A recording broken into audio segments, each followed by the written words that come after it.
There's two things basically. One is don't buy just to buy. And then the second thing that is very important for me in reselling is I have no emotional attachment. I do not get involved with emotionally in things. Sometimes I think they're cool and I go, that would be cool for a house. There's a few things I have kept over the years, like my Bose 901 speakers. Those are going to go in my house in North Carolina. A few things like that, a turntable, maybe an amplifier. But generally speaking, there's no, if I put it up for sale, gone. I don't even think about it once it's gone. So.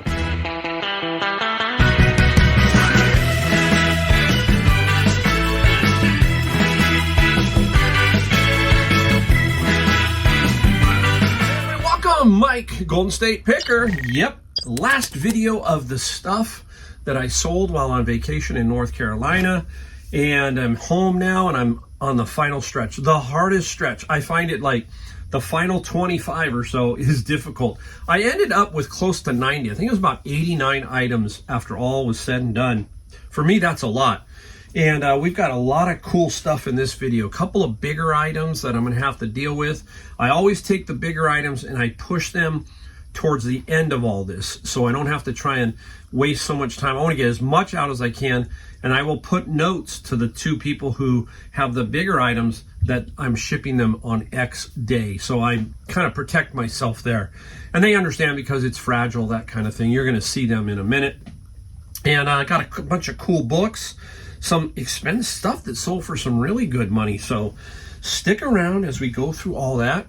And if you're new to my channel, I'm out of Silicon Valley, Northern California. I'm not in the LA area. A lot of people ask, are you safe from the fires? We don't have any smoke here because the fires are pushing more south, and that terrible situation down in LA. And I don't know what's going to happen, but I wish that our state would just say, you know what, we're going to force all of our energy and all of our resources flat out into that area. I mean, push it for a year or two. And just say, hey, we're going to focus on that. That's what I would hope. I don't know if that's going to happen. It's, you know, there's so much stuff involved with insurance companies and everything, just terrible. And it's probably going to raise costs for insurance for us. And who knows, they may use it as an excuse to raise it across the country because it's been getting crazy with insurance. They said quite a few people, a huge amount, it was a big number, that do not have insurance because they couldn't afford it because they're in those fire areas. Those canyons are just tinder boxes, and we found out what happened. So hopefully all those people will get it all together, get their lives back in. I don't know. You just don't know. All you can do is pray, have faith, and move on in life. That's all you can do. So a really tough situation for all of them. We need top leadership now. That's what we need. We need to get somebody in there who can really hopefully do this and get this done. They got to appoint somebody, do something. So anyhow, that's enough on that. Wow, I got 25 items here. A couple of interesting ones we're going to talk about.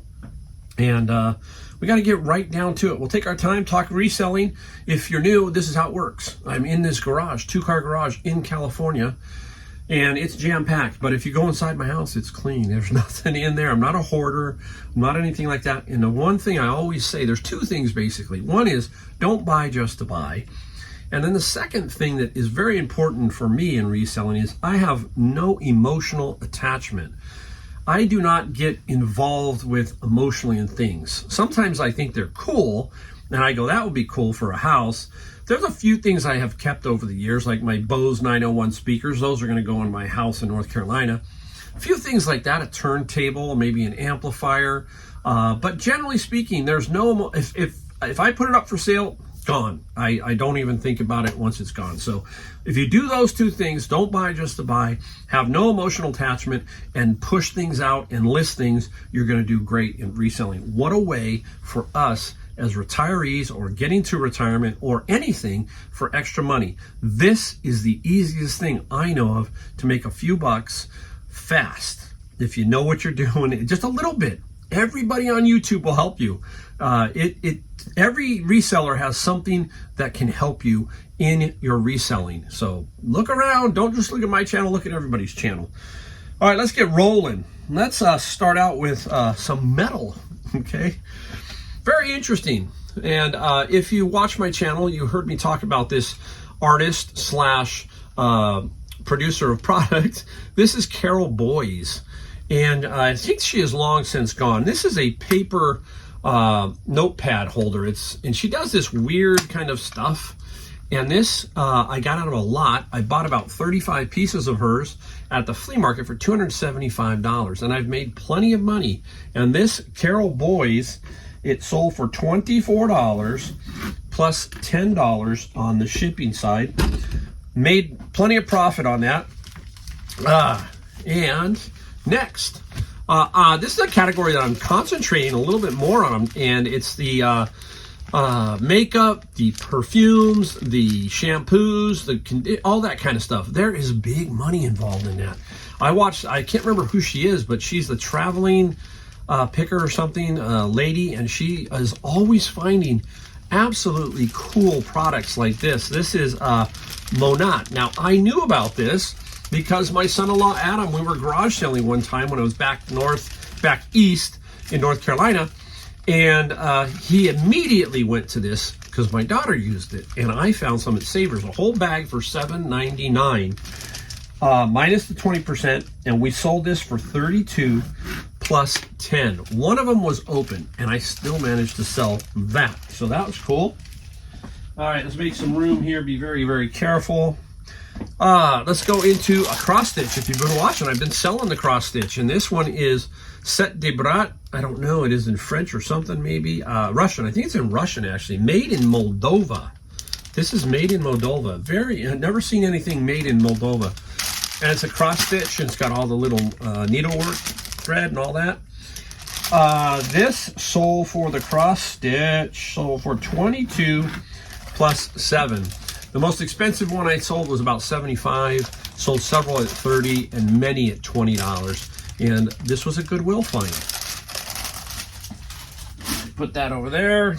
Where are we cooking at? Where are we going? Just kind of looking around. Oh, let me do the one thing I don't have because it's pre-boxed. We'll talk about it.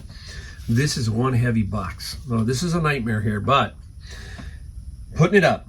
It's called Artform. It's a magazine. Big magazine.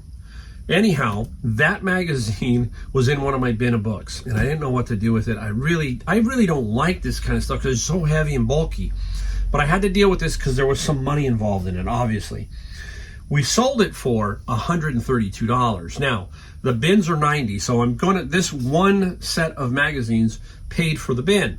Now, here is the situation where I went ahead and pre-boxed this particular unit and really taped it up. I might even throw more tape. And I wrote heavy, heavy all over this because it weighs 63 pounds. And it is calculated shipping on this one, okay? So that's what I did. I calculated the shipping on this, and I put a note in the description that this item is extremely heavy.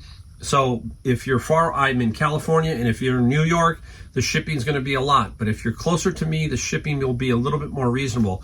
I don't know what that's going to be yet. I believe it's going to Texas. So we'll find out.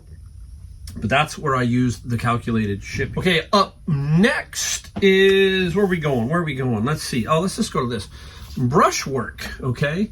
And a guide to expressive brushwork for oil painting. Now, one of the things I want to do when I retire is paint. I want to do oil paints. I've done acrylics. My mother-in-law was a tremendous painter, and I have painted, and she's helped me. She's passed. So anyhow, this book here is called Brushwork, and the brushwork was $15 for $8. I want to get my grandkids involved. I think art is something that everybody should be involved with. It is relaxing. I don't know how to say it. It just calms me when I paint. I like to play different music. Now, I will play a Hawaiian or jazz music when I was painting. I just don't have the room to do it now, but now I do that I have that upstairs frog room. I'm going to turn that into a kind of eBay/hobby room, that kind of thing, man cave.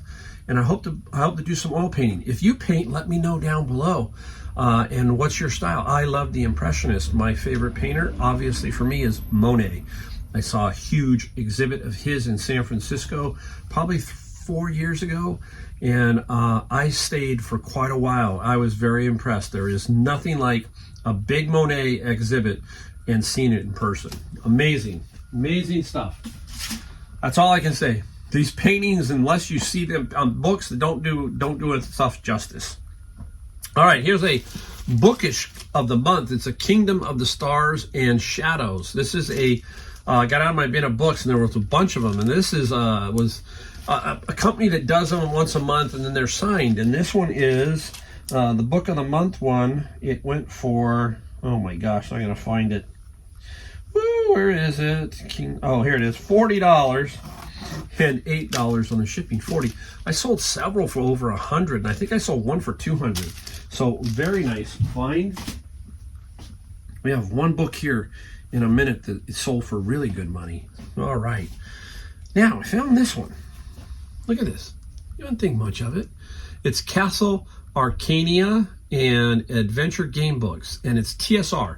And TSR is, I believe, Dungeons and Dragons. So this is what it is. It's a nice little 2-book set.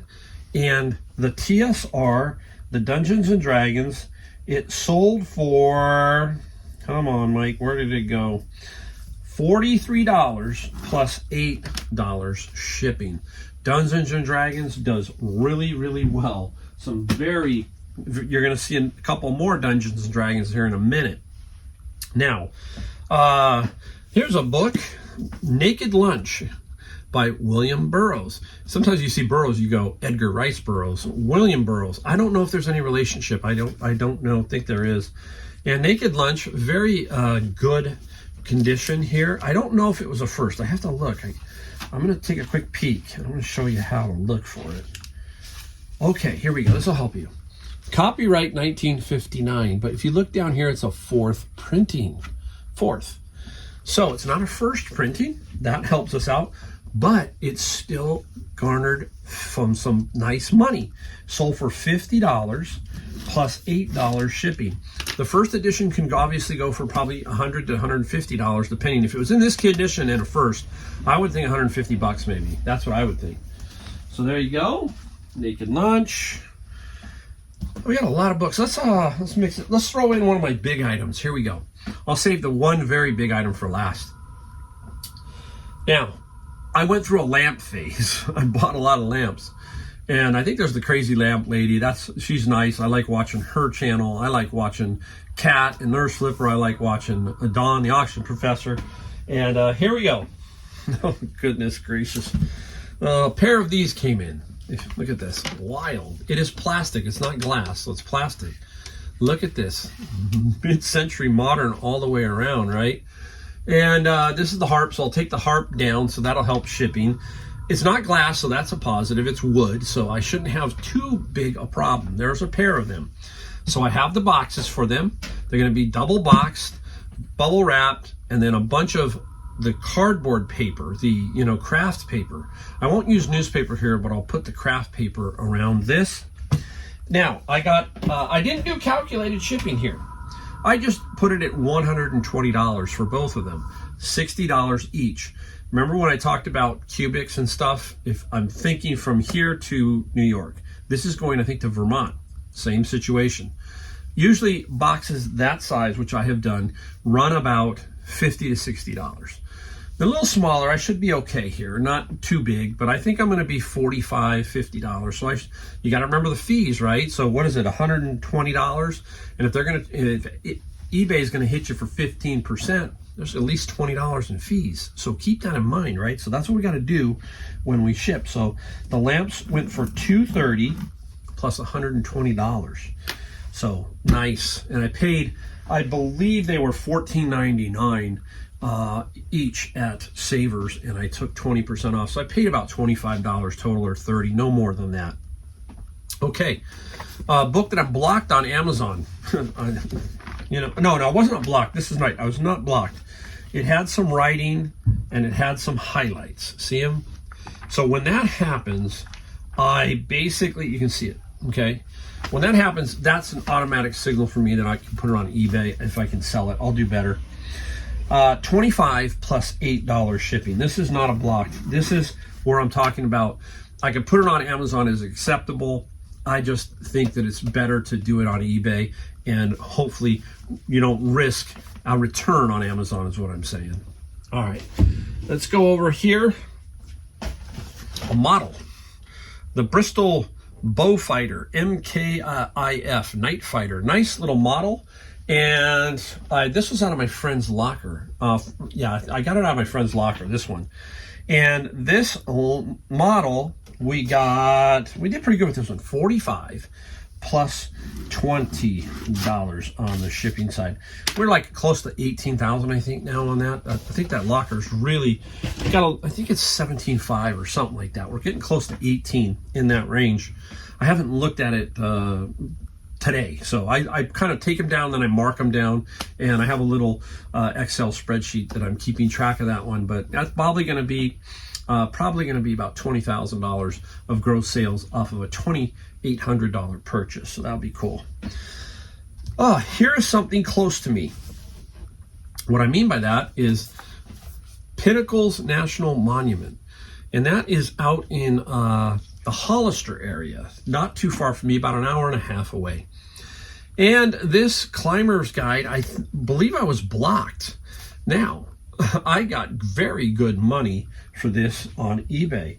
This book sold for $70 plus $8 on the shipping side. $90 for a bin, $70, one more, and basically the bin's paid for. So I love, people ask me, what would you do without your bins? Well, I would just shift to another area. I would just concentrate more on thrifting the stores. I don't hit as many Goodwills as I used to because my bins help me. And so why go chase that? And I just don't have the time. So that has been a big boondoggle for me. Great for me. You can find sources too. They're out there. You just have to find them. But what I'm saying here is you just have to follow wherever it's going to take you. This is what reselling does. It just weaves you in and out, and occasionally you run into a nice little honey hole. It's sticks around for a year or two. You get what I'm saying. So please keep that in mind. All right, and what else? Okay, I'm trying to think. What did I just put down? Pinnacles, yeah. Oh, my mind. Nice little Bible. This is She Reads Truth. Christian Standard Bible. So nice little Bible, indexed. You see them and you go, oh, that's really got to be worth a few more dollars. Not really. This particular Bible was 13 plus 7. And the reason why I like to get Bibles, people need Bibles. People need this, and they are not near big cities, so they have to buy them online.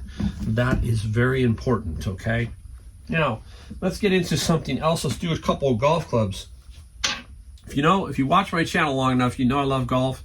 I play a lot of golf. I played 4 rounds, even in the winter. So where I'm at in North Carolina along the coast, it was plenty warm enough to play a couple rounds of golf. I think one day was a little chilly, but the one thing I find out about there is the grasses all go dormant.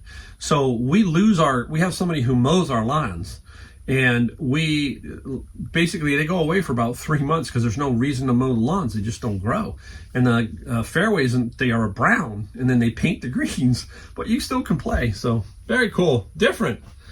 This is a TaylorMade Speed Blade, okay? And it's a pitching wedge, P for pitching wedge. Now, the one thing we got to get is the flex of the shaft. And pitching wedge usually might have just wedge flex. The longer the shaft, the more flex and stuff like that. But this is a unique one. This is Uniflex. So that means many, Uniflex. So this could be made for a woman's speed, a senior speed, or regular. It's kind of they've got it kind of set that way. That's basically what wedge flex means to me, not personally. So they call it wedge flex. And the TaylorMade pitching wedge sold for $50 plus $15 shipping. You gotta gather tubes. We talk about that. And right now, set your shipping at $14.95 or so, and you should be spot on. Again, I tell you, if you're in the middle of the country from like Chicago straight down, Texas, all that kind of stuff, man, you should be killing shipping. Should be just a boondoggle because you're going left and right. I got to go from California to Florida sometimes. That costs a few more. This is a King Cobra. I think this is the F9 series, and that is a 9-iron. See, the 9. And this is a graphite shaft. So that was a steel shaft. We also got to know that this is graphite. And this is a 6R. R stands for regular. So you got to match it up. Item specifics are very important. You got to make sure you can, if you're going to take a title, all those item descriptions come with it. So you've got to be careful and make sure on golf clubs that everything is correct and matches what you have. It sounds complicated. It is not that hard. You do about 10 of these and you'll get the understanding of what you're looking for. Lucrative. It can be very good. A lot of people quit the game. There are a lot of clubs out there. So please keep your eye out for golf clubs, all right? Where are we going? Okay, let's hit this one up. Interesting. It's not a book, not a book. Somebody saw it. It's a laboratory notebook. Yeah, in my bin. Look at it, very cool. Very interesting book, okay? You know, lab book. Nice lab book. Now, there's people who want all their lab notes in this style book. That's the reason it probably sells for what it did. Brand new, these are about 50 some dollars. Now, this one is very clean, sold for $32 and $10 shipping. Again, all kinds of stuff we find and sell, right? We got those we're going to save that one. All right, let's go to this one. This is a lot of books. I do not know how I didn't find, there's one that's missing. And this is Disney's Villains by Valentino, I think it's her. I think it's her name. I'm not positive, but you can see there they are. The villains. And I think there were 10 here, and there's supposed to be 11. And I just don't know where the other one went. I couldn't find it in the bin or anything. $100 plus $12 on the shipping side, so that's cool. Might hear a little buzz. My refrigerator. I gotta go tap it. Let me see. Let me see. I don't know. I'll think I'll unplug it. There. I gotta remember to plug it back in. Sometimes this is the problem I have. I have the water heater, the refrigerator, the gas line. I mean, all kinds of stuff constantly going off on me. Okay, we did art form. All right, let's get right over into here. Let's start off with a small Dungeons and Dragons. Dungeons and Dragons, the Sunless Citadel, a little pamphlet, a little, maybe a module or something like that goes with the Dungeons and Dragons. This one did not sell for a lot, but it sold for $11 plus $6 on the shipping side. Super duper. All right, we're going to build our way up. Now, this one did sell for some good money. Dungeons and Dragons Crawl Classics number 0. Very interesting. It's called a module for any fantasy campaign. Just very interesting. And this one got $85 plus $9 on the shipping side. So nice find there. Now, let's roll into this one. I get these at my Honey Hole thrift store, and this is where it came from. It's a little Logitech camera. During COVID, everybody was having to go onto Zoom. And there was a streak where I was finding these seemed like every couple of days, these little Logitech cameras, once they were off of Zoom and having to go in. And they sold fairly well during COVID if you could find them. But after COVID, they started to dive. And so they're really not worth a whole lot, but $18 plus free on the shipping. So still, never pass up profit, right?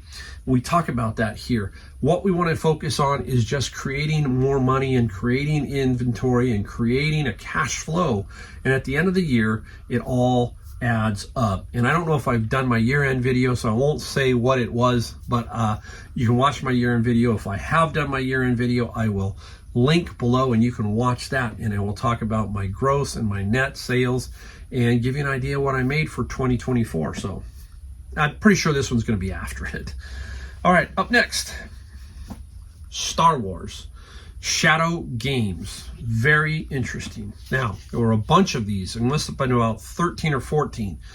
You have to thumb through them, look each one up, and this one is a first edition and sells for good money. This one sold for $225 plus $11 on the shipping side. Boom, big money. Star Wars. Now, on the other side, Star Trek, not so big money. Star Trek doesn't sell nearly as well as the Star Wars. That's my opinion. I have had Star Trek, and it just kind of hangs around. Get Star Wars, and it seems to sell really fast. All right, Up next is going to be my most tricky item to ship. I'm going to show you. Here it is. And I got these at Savers, and oh boy, is this going to be fun. Everybody's looking at it. I got one thing going for me. That's a Budweiser. You can look at my ceiling. I'll try to get it away. It's a Budweiser Mallard. I got 2 of them, and this is one of them. Nice mirror for a bar, man cave, etc. And it's heavy, and it's fragile, and I don't want to drop it right now. Okay. Now, I have one thing going for me. Let me tell you what it sold for. $240 plus $89 shipping. This is one scenario where I buy a box, and the box is a double core, so it's very rigid. Okay, that's what we want, rigid. And it's about 4 inches on each, about 3 inches on each side. Plenty. We're going to wrap it in bubble wrap, but we're going to do one thing. We are going to reinforce that back with some cardboard so it doesn't move. We're going to try and get that mirror, because sometimes you can hear the mirror move a little bit. We've got to really force that together tight, and then we've got to put it inside and float it, so to speak. And I have some foam, and that is really soft foam, and I will tape that around and push it in there. Now, the one thing I got going for me, it's only going from here to Sacramento, which is about 2.5, 3 hours away. So it's not going to get handled that much. So I should be okay. Okay? Now, $89. You've got time. It's going to take you time to pack this up. You had to buy the box, period. That's what it is. It's $89, and that's how I'm going to ship it. And that's the way I presented that, because I didn't want to pre-box that one. And I got one more mirror about the same size, so this will be a very good example for me when I go to ship it. All right. Thanks, everybody. Appreciate you watching. We ask that you hit the subscribe, the like, and the bell if you like watching my videos. Put out 2 a week, and I try and help you out the best I can, give you tips, inspiration, all that kind of stuff. That's it. I'm going to drink this water before I cough. And again, thank you for watching my video.